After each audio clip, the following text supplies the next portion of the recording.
इसका भी देख लीजिए, सीन का भी वैसे ऊपर ऊपर वाला ही लिए, स्वाद का भी वैसे ही है। एन गैन और हमज़ा थोड़ा सेम हो गया है ना, लेकिन इसका इस्तेमाल अलग है और इसके अलग है।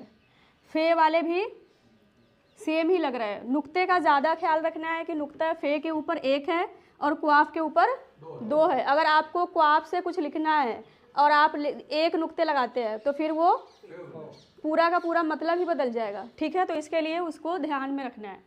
अब बे वाली जो शक्ल है ना, उसमें देखिए कि सेम कितने हो गए। पहले हमारे पास कितने थे, जो एक जैसा शक्ल था वो हर्फ कितने थे बे वाले में?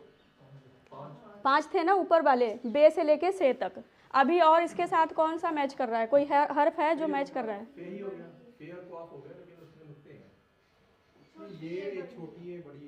आप लोग ध्यान नहीं दिए सही से। नून, जैसे कि बे में एक नुक्ता नीचे है, वैसे नून में उल्टा हो गया, ऊपर है।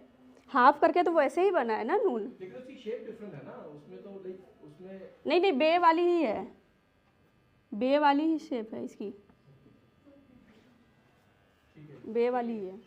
उसके बाद दोनों य, ठीक है। पहले हमारे पास थे सेम शक्ल के 5, अब नून को भी ले सकते हैं और ये दोनों सेम हो गया। बस फर्क क्या है? नुक्ते का है। जैसे कि आप लगाए थे नीचे 2 नुक्ते, है ना, पे के नीचे 2 नुक्ते, लेकिन अब ये य हो गया। वो भी कुछ ना कुछ था, लेकिन हमने क्या लिखना था? पे लिखना था, फिर तो वो गलत हो गया ना।